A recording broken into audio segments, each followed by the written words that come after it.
Orbe Hogar para vivir mejor. Jalil Brokers, un seguro seguro. UES, Universidad Espíritu Santo, en constante evolución. Presentan su programa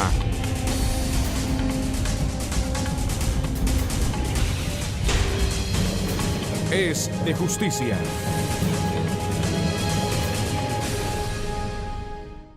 Bienvenidos a Es de Justicia. Cuando hablamos de tributación en el Ecuador, necesariamente tenemos que referirnos a los cambios sociales y organizacionales que han surgido desde la época de la colonia hasta la República. En la República, la concepción de impuestos se refería a la imposición del rey a sus vasallos por el uso y explotación de los recursos de la corona dentro del sistema de dominación. En la actualidad, los impuestos son la contribución que los ciudadanos realizan a cambio de una dotación equitativa y eficiente de bienes y servicios estatales. En el programa de hoy, el abogado Jimmy Salazar va a analizar la cultura tributaria en el Ecuador. Su invitado, el economista Carlos Marx Carrasco, director general del Servicio de Rentas Internas del Ecuador. Ya regresamos. Al regresar en Es de Justicia. Nosotros entendemos al impuesto, a la tributación, como el arma más poderosa para la justicia social. Hoy aparecí con ganas de renovar mi mundo. Por eso, bienvenidos a mi vida. Siguen los irresistibles de Orbe Hogar en septiembre. LED Samsung Smart TV de 40 pulgadas con un precio irresistible de $1,129. Ahorra $240 en tu compra. Aprovecha esta y otras promociones irresistibles en Orbe Hogar. Para esa mujer que amaneciste hoy, hay maneras de consentirte con el mejor crédito y la mejor cuota. Orbe Hogar para vivir mejor. Jalil Brokers, agencia productora de seguros, un servicio seguro.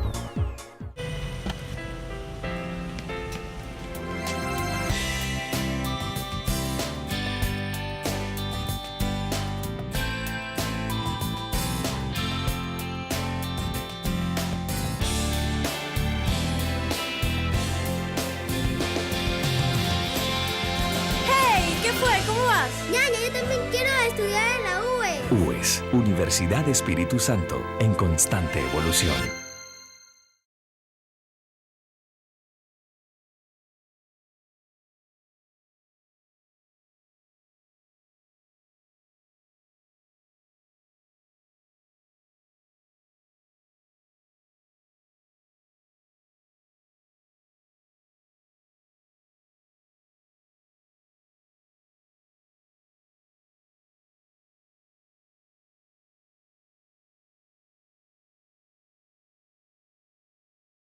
Es de Justicia. Hoy en día, los impuestos se han convertido en un instrumento de justicia y liberación. En el programa de hoy, analizaremos la cultura tributaria en el Ecuador. Nuestro invitado, el economista Carlos Marx Carrasco, director general del Servicio de Rentas Internas del Ecuador. Carlos, bienvenido a Es de Justicia. Buenos días, muchísimas gracias por la invitación. Encantado de estar con ustedes, a las órdenes. Hay que reconocer que una de las fortalezas que ha tenido el presupuesto de este gobierno ha sido la recaudación de impuestos. ¿Podríamos hablar entonces de que en el Ecuador se ha iniciado un proceso de cambio de su cultura tributaria? Así es, asistimos a un interesante fenómeno de fortalecimiento de la cultura tributaria, de construcción de ciudadanía fiscal, asunto que se refleja, primero, en la credibilidad que tiene la administración tributaria y, en segundo lugar, en el importante aumento en la recaudación tributaria, la misma que ha pasado de $4.600 millones en el año 2006 a $12.500 millones que recaudaremos durante el año 2013. La cifra que usted menciona refleja una gran gestión por parte de ustedes, pero no debemos desconocer que antes el ecuatoriano no estaba acostumbrado a tributar. ¿Piensa usted que es un cambio de actitud o más bien un temor a las sanciones?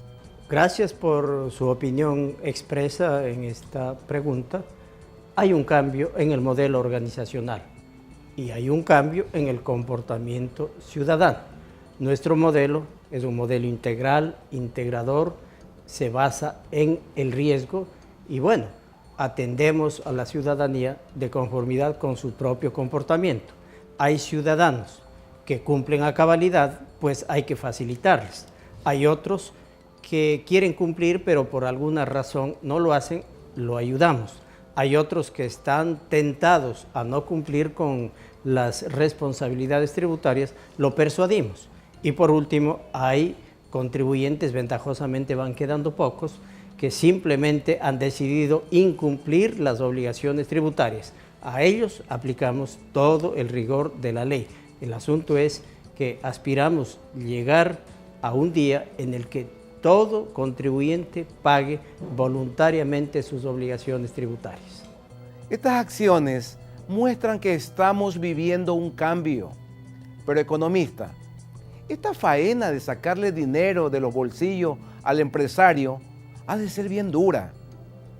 Comparta con nosotros cuál ha sido la actitud de las grandes empresas en torno al pago de impuestos y entrega de información. El cambio en la cultura tributaria es general. Pequeños, medianos, grandes contribuyentes están cumpliendo cada vez con más cabalidad y con más apego a la ley.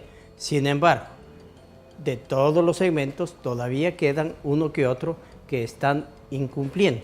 Hay que reconocer que la tributación es el mecanismo para la construcción del summa causae, del buen vivir, es el instrumento que permite la cohesión social.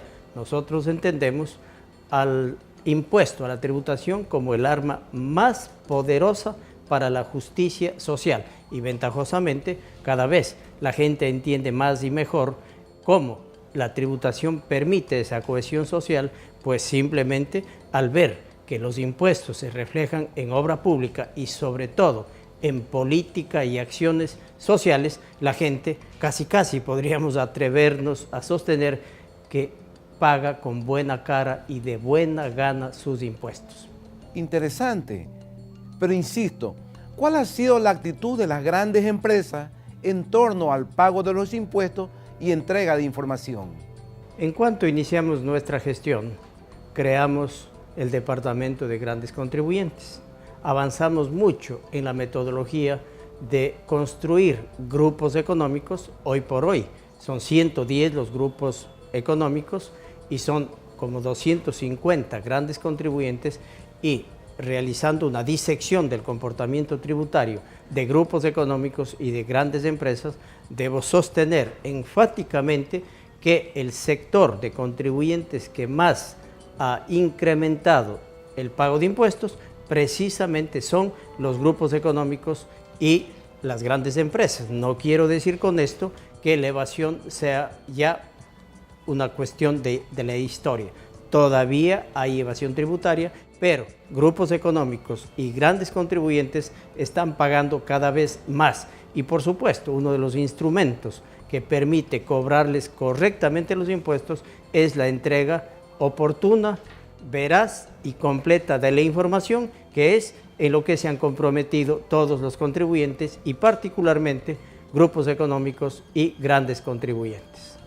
Ya sea por los controles gubernamentales o por este diálogo que se abrió entre el SRI y la empresa privada, ¿considera usted que hay más transparencia en la gestión de las grandes empresas? Por supuesto, el comportamiento de los actores privados suele ser reflejo del comportamiento de los actores públicos, y como el gobierno se caracteriza fundamentalmente por realizar con transparencia su acción, sus políticas, los actores privados también lo hacen.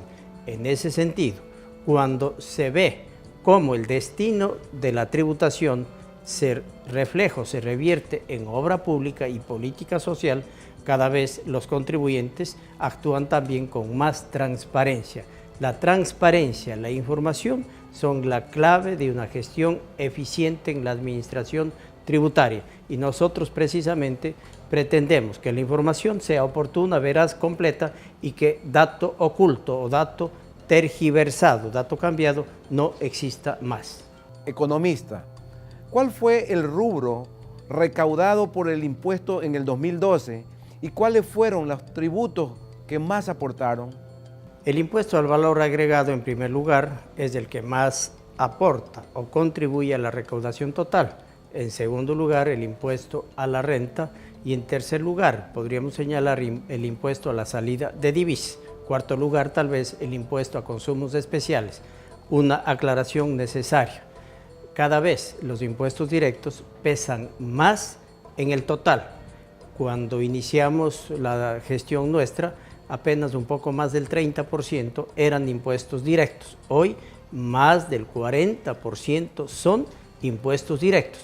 Y hay que recalcar que el artículo de la Constitución de la República, el número 300, claramente señala cuáles son los pilares de la nueva política tributaria y uno de ellos señala con absoluta claridad que la tributación directa debe priorizarse. Eso precisamente es lo que está haciendo tanto en el diseño de las políticas cuanto en la implementación y ejecución de ellas este gobierno a través de la administración tributaria y del marco jurídico correspondiente. Economista, gracias por compartir con nosotros información de tanta importancia.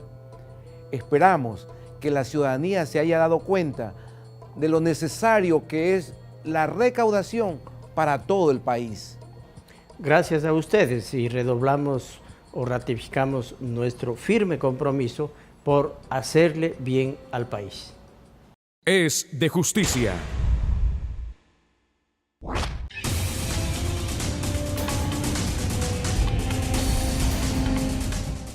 El día de hoy atenderemos la inquietud de una joven televidente llamada Andrea que nos ha escrito pidiendo la ayudemos en una situación que está atravesando. El caso es el siguiente. Su abuelo murió hace algunos años y uno de sus primos se quedó a vivir en la casa del fallecido. Actualmente todos los herederos quieren vender el inmueble para repartirse la herencia y su primo no quiere salir.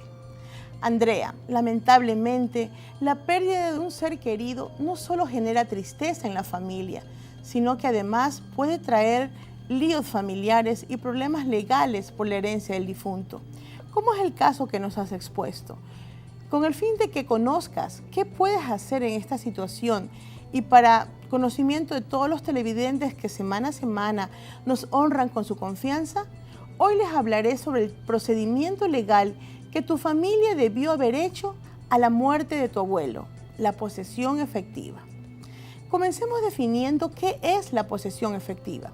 En términos sencillos, posesión efectiva es el trámite judicial o administrativo que la ley dispone y que permite establecer quiénes son los herederos de una persona fallecida y cuáles son los bienes que forman parte de dicha herencia, de forma tal que los herederos puedan disponer de dichos bienes.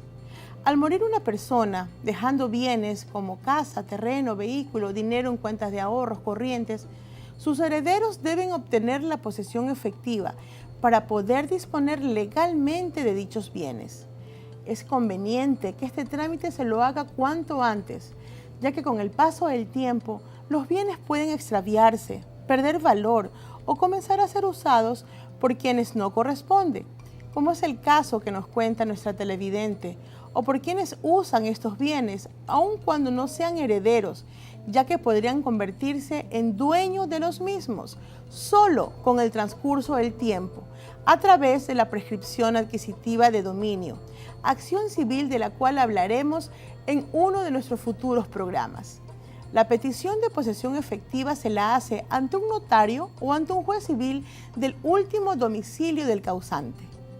Dentro de la petición de posesión efectiva se debe acreditar el vínculo de parentesco o de matrimonio con la persona fallecida a través del certificado de defunción del causante y las partidas de nacimiento y matrimonio según sea el caso. Además, se debe acompañar un inventario de los bienes del fallecido, así como de las deudas que haya contraído en vida.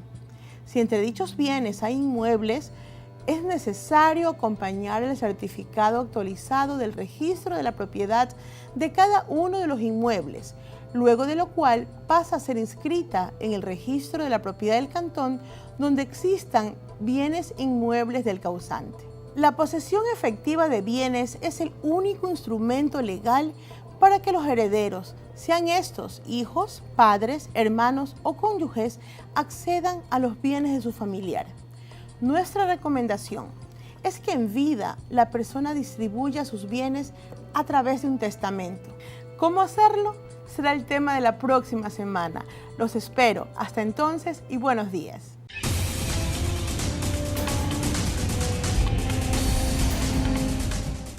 Es de justicia. Al regresar en Es de Justicia. Posteriormente se concede un tiempo de 10 días para que el órgano que ha emitido la norma haga valer sus argumentos por el cual establece la validez de la norma jurídica. Hoy aparecí con ganas de renovar mi mundo. Por eso, bienvenidos a mi vida. Siguen los irresistibles de Orbe Hogar en septiembre. LED Samsung Smart TV de 40 pulgadas con un precio irresistible de $1,129. Ahorra $240 en tu compra. Aprovecha esta y otras promociones irresistibles en Orbe Hogar. Para esa mujer que amaneciste hoy, hay maneras de consentirte con el mejor crédito y la mejor cuota. Orbe Hogar, para vivir mejor. Jalil Brokers, agencia productora de seguros, un seguro servicio seguro.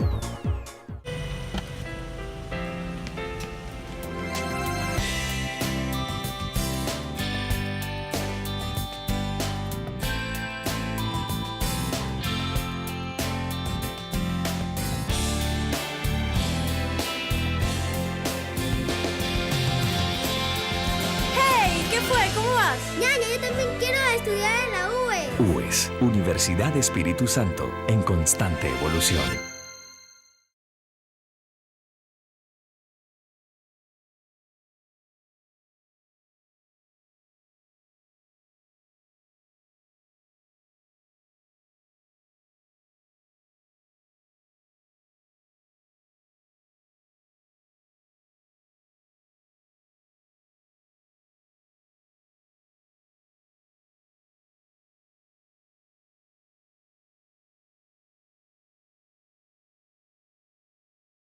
Es de justicia.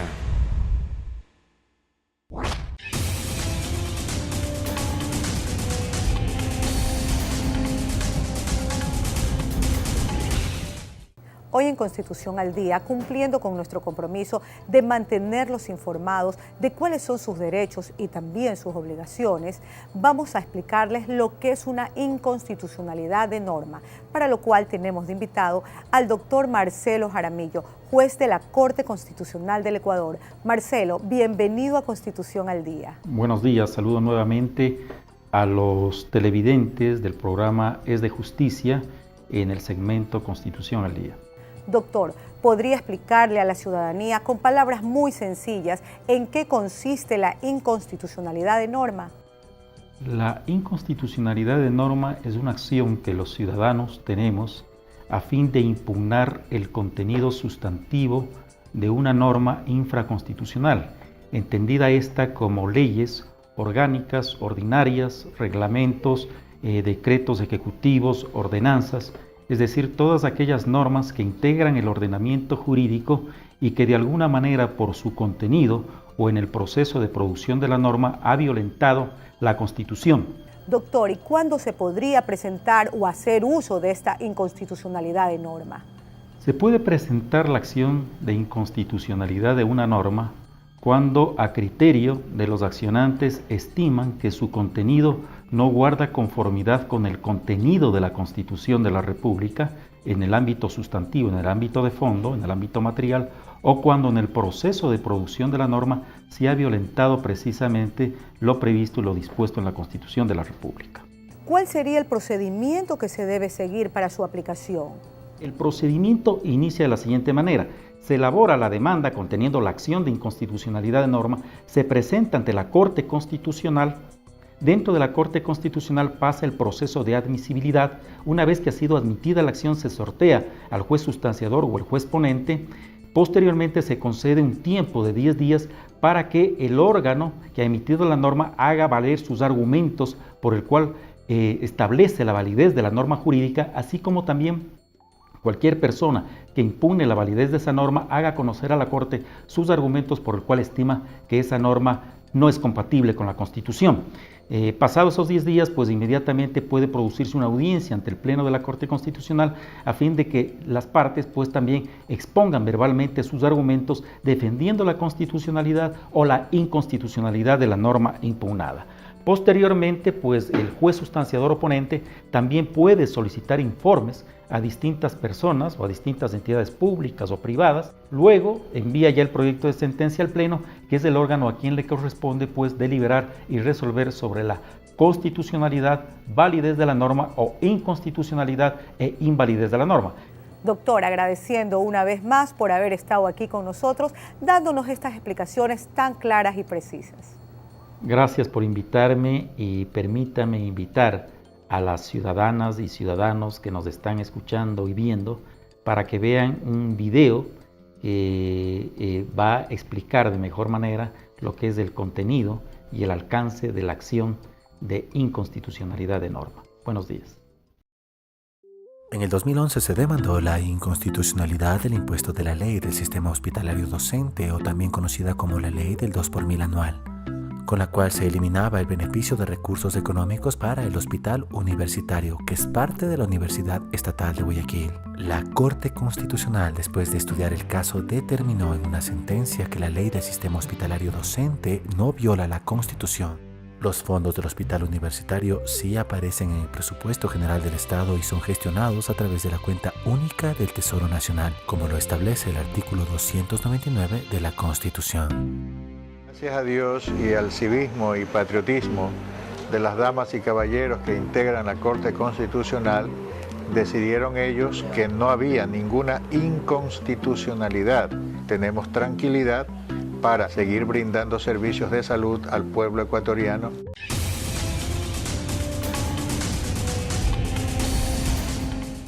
Es de justicia.